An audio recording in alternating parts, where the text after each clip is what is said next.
अस्सलाम वालेकुम जी।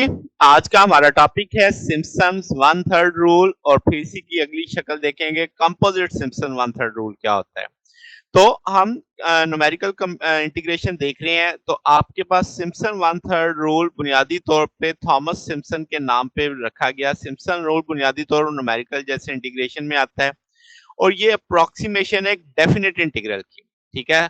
अब सिंपलेस्ट टर्म में आप कह लें कि जो सिम्पसन रूल है वो न्यूमेरिकल मेथड है ताकि आप डेफिनेट इंटीग्रल को सॉल्व कर सकें। इससे पहले हमने ट्रेपेजियम रूल देखा था। अब उसमें और इसमें फर्क क्या है, ये कह लें एक तरह से उसी की एक एडवांस वर्जन है। तो बेस करते हैं इस फैक्ट पे कि हम इसमें कोई से भी 3 पॉइंट लेंगे जो आपकी इक्वेशन ऑफ क्वाड्रेटिक बनाएगी उन पॉइंट्स के थ्रू। लेट्स से हमारे पास जैसे 312 है, 15 है, 59 है, तो हम कह सकते हैं इसको सॉल्व करते हुए इन इक्वेशंस को हम ए बी सी हम करेंगे, इक्वेशन ऑफ क्वाड्रेटिक हासिल करेंगे। अब जैसे पिछला लेक्चर आपने देखा तो जो ट्रेपेजियम रूल था वो इसमें इंटीग्रेशन करते थे एग्जैक्ट पॉलिनोमियल की जिसकी डिग्री लेस देन 1 थी और उसका ऑर्डर ऑफ फार्मूला 1 था। अब जो हम सिम्पसन दे रहे हैं इसमें इसकी डिग्री 3 होगी। तो आपके पास बहुत सारी इंजीनियरिंग और साइंसेज में हमें एक ऐसा मेथड रिक्वायर होता है जिसमें और ज्यादा एक्यूरेट रिजल्ट चाहिए, तो ऐसा मेथड जो हमारे पास वन थर्ड रूल आता है।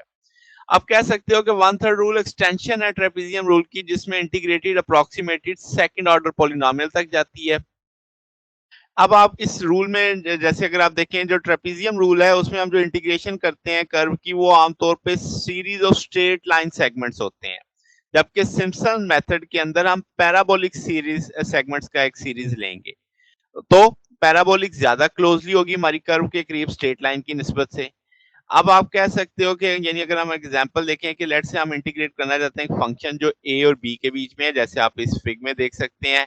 तो आप क्या करोगे, एक मिड पॉइंट ले लोगे ताकि हमें 3 पॉइंट चाहिए ना।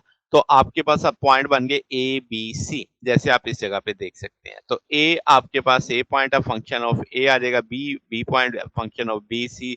अब ये जो 3 पॉइंट्स हैं ये एक यूनिक पैराबोला बनाएंगे जो आपके पास ऐसे इन तीनों पॉइंट से होके गुजरती हो। ठीक है। यही हमारी बेसिक थीम लाइन है। अब आप कह सकते हैं कि जो एरिया है अंडर द पैराबोलिक वो आप ज्यादा आसानी से मालूम कर सकते हो एज कंपेयर, यानी दो एरिया जो इक्वल अप्रोक्सीमेटली इक्वल यानी स्पेसिंग विड्थ वाले होंगे। जैसे आप इस तस्वीर में भी देख सकते हैं विड्थ उनकी इक्वल है। तो आपके पास जो आप फर्स्ट देखते हैं तो ये इतना आसान नहीं है, मगर हम कहेंगे ट्रिक इस्तेमाल करेंगे, हम हेल्प लेंगे ट्रेपेजियम मेथड की जो हम पीछे करके आए हैं। हम क्या करेंगे कि ट्रेपेजियम मेथड में क्या किया था, हम एक्स और ए और सी के बीच में लेंगे, पहले इसका निकालेंगे। तो आप कहेंगे जो एरिया है W/2 F A plus F C है। तो आप इसे लिख सकते हैं कि जनरल फॉर्म में P F A plus Q F C के तौर पे। ठीक है। फिर आप कह लें कि पी और क्यू बराबर है W/c के। तो आप कहेंगे विड्थ जो ट्रेपेजियम की है, डिस्टेंस जो दो कंजेक्टिव पॉइंट्स के बीच में है।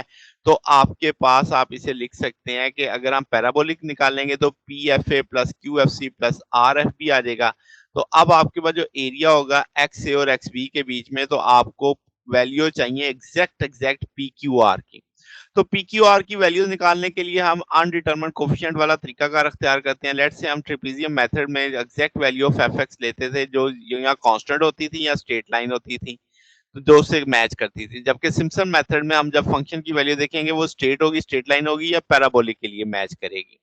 तो पैराबोलिक जैसे मैंने कहा कि वो बहुत बड़ी हो सकती है, तो आपके पास उसका मैच एग्जैक्टली यानी करेगी। तो सिम्पसन रूल में हम एग्जैक्ट इंटीग्रल निकालने के लिए हमें 3 इंटीग्रल चाहिए, I1 I2 I3। पहले 1 dx x dx x square dx। तो इसमें जब आप 1 वैल्यू रखोगे तो आप इसे सॉल्व करोगे तो ये आपके पास 2w आ जाएगा 2 विड्थ के बराबर, ये 0 के बराबर आ जाएगा, ये 2w बाई की पावर 3/3 आ जाएगा। अगर आप इन तीनों जो इंटीग्रल है इसका ग्राफिक देखो तो आपके पास ये आ रहा है माइनस डब्ल्यू डब्ल्यू के बीच में ये आपकी कर्व चल रही है। तो आपके पास ये एरिया आ रहा है 2w। इसमें अगर आप एरिया देखो तो जितना पॉजिटिव उतना नेगेटिव वो 0 हो जाएगा। इसमें आप देखो तो 2/3 ओमेगा 3 W3 आ रहा है आपके पास एरिया। ठीक है। अब आप कह सकते हो कि जो आपके पास ए है माइनस डब्ल्यू और जो बी है प्लस डब्ल्यू, तो मिड पॉइंट सी 0 आएगा इस वाले केस में। तो आप कहेंगे कि एग्जैक्ट एरिया निकालने के लिए आप जो एरिया की इक्वेशन बनाई थी P F A Q F C plus R F A, हम बारी बारी वैल्यूज प्लेस करेंगे। पहले 1 लगाएंगे तो P plus Q plus R आ गया, तो इसमें हम जानते हैं I1 2W के बराबर है, तो वो मैंने 2W के बराबर कर दिया। फिर I2 हम जानते हैं कि यहाँ से I2 0 के बराबर है, तो जब आप -W 0W रखोगे तो आपके पास ये 0 के बराबर आ जाएगा। फिर आप इसी तरीके से जब आप इसमें -W के रखेंगे तो ये सारी चीज़ हम जानते हैं I3 किसके बराबर है, 2 ओमेगा 3 W3/3 के। तो इसमें जब आप माइनस ओमेगा की वैल्यू रखोगे, फिर ओमेगा के साथ रखोगे, तो वो आपके पास ये वैल्यू आ जाएगी। ठीक है, तो अब आपके पास इस जगह पे हम 3 इक्वेशनें बना चुके हैं, इनको मैंने अलग करके लिख लिया इस तौर पे कि आप P plus Q plus R 2W के बराबर है, माइनस PW प्लस RW 0 के बराबर है, ये आ गया। तो सेकंड इक्वेशन को यूज़ करते हुए हम कह सकते हैं कि PW RW बराबर है, तो इसका मतलब P और R बराबर है। अगर P और R बराबर है, अगर आप इस थर्ड इक्वेशन में ये वैल्यू प्लेस करते हो, तो PR बराबर आ जाएगा W/3 के। इसी तरीके से अगर आप फर्स्ट इक्वेशन में देखें तो अब आपको P और R बराबर हैं, तो आप यहाँ से P दूसरी तरफ ले जाओ, R दूसरी तरफ ले जाओ, तो ये इनकी वैल्यू मौजूद है -W/3 तो आपके पास ये 4/3W आ जाएगा। ये सारी वैल्यूज़ लेके हम वापस आ जाते हैं इसमें, यहाँ से आप W/3 कॉमन ले लो तो FA plus 4FC plus FB, यानी जो मिड पॉइंट है उसके साथ 4 आ जाएगा, जो एंड पॉइंट है वो वैसे ही आ जाएंगे। तो ये हमारे पास एक जनरल फंक्शन आ गया जो स्ट्रेट लाइन ना स्ट्रेट लाइन है यानी ना पैराबोला है, तो हम कह सकते हैं ये सब डिवाइड करेंगे इंटरवल को और इंटीग्रेट करेंगे इवन नंबर स्ट्रिप्स के अंदर, और हम फिर सिम्पसन रूल करेंगे ताकि हम area of 2 strips at a time निकाल सकें। लेट्स से अगर हम कहें कि 2 स्ट्रिप्स हमें चाहिए, तो आप कहेंगे xi-1 xi और xi+1, तो इस तरीके से आप उसको डिवाइड कर लेंगे। दरमियान वाला जो होगा i उसके साथ 4 मल्टीप्लाई करेगा, एंड्स वाले वैसे ही आ जाएंगे। तो ट्रेपेजियम रूल में यानी अगर उसके अकॉर्डिंग देखा जाए तो हम कहेंगे जो ट्रांजिशन एरर है वो कम होता जाता है जब हम ज़्यादा से ज़्यादा इंटरवल, छोटे से छोटे इंटरवल लेते जाते हैं, यानी राउंड ऑफ एरर आ जाता है। तो इवेंचुअली वो इंक्रीज कर जाता है, तो आप कहेंगे कि आपके पास जो ओवरऑल एरर इंक्रीज करता है स्मॉल इंटरवल से, ये लास्ट लेक्चर में भी हमने देखा। तो हम चाहिए कि हम ज़्यादा तेज़ी से काम कर सकें। तो अब जब ट्रेपेजियम रूल वाले मामले में देखते हैं, जो इंटरवल है ए बी वो लार्ज होता है, तो बी माइनस से इतना लार्ज होता है कि एरर एक्सप्रेशन आपका मीनिंगलेस हो जाता है। अब अगर जब हम सिम्पसन रूल में देखते हैं, जब हम सब डिवाइड करते हैं ए बी को नंबर ऑफ सब इंटरवल के दरमियान में, तो आप कहते हैं जब हम 1/3 रूल लगाते हैं, हर एक को अलग-अलग सॉल्व करते हैं, तो इसको हम कहते हैं कंपोजिट सिम्पसन 1/3 रूल। तो कंपोजिट में अगर आप देखना चाहें तो आप कह सकते हैं कि जैसे मैंने पहले बता के आया हूँ कि सब डिवाइड करना है इंटरवल को इवन नंबर ऑफ सब इंटरवल में। तो आपके पास अगर ऑड है यानी अगर हम तो आप कहेंगे कि इवन नंबर ऑफ 2n से हम उसे मल्टीप्लाई कर देंगे, तो जैसे मैंने ये लिख दिया 2n से मल्टीप्लाई। तो नोडल पॉइंट्स क्या होंगे? पहला पॉइंट ए x0 हो जाएगा, x1 में w ऐड, एक विड्थ ऐड हो जाएगी, फिर 2 विड्थ ऐड हो जाएंगी, फिर 2n विड्थ ऐड हो जाएंगी उसके अंदर, जिससे हम आखिरी वाले को b कह देंगे, शुरू वाले को a कह देंगे। अब आप इसमें वैल्यू डालो, तो a से b तक आपने लेके चलना है f(x) dx, तो आप कहेंगे x0 से x2n तक लेके चलना है आपने। तो आप वो वैल्यू लेते जाएंगे, इसे अलग-अलग इंटरवल बनाते चले जाएंगे, 2-2 का फर्क डालते जा रहे हैं आप। फिर आपके पास चूंकि n इंटीग्रल आ चुके हैं, तो आपके पास जो लिमिट है हर इंटीग्रल की वो 3 नोडल पॉइंट की है। तो आप कहेंगे कि सिम्पसन 1/3 रूल को इस्तेमाल करते हुए हम हर एक इंटीग्रल को अलग-अलग इस्तेमाल कर रहे हैं। तो देखिए मैंने सिम्पसन का W/3 कॉमन लेके पहला इंटीग्रल सॉल्व किया, दूसरा इंटीग्रल सॉल्व किया, लास्ट इंटीग्रल सॉल्व किया। इन सब में से जो f0 और fx 2 है वो अलग-अलग है, बाकी सबको हमने इकट्ठा कर लिया। 4 वाले फैक्टर अलग कर लिए, फिर 2 वाले फैक्टर अलग कर लिए, क्योंकि वो डबल-डबल हो जाएंगे ना, fx2 इसमें भी है, इसमें भी है, तो वो 2 टाइम आ जाएगा।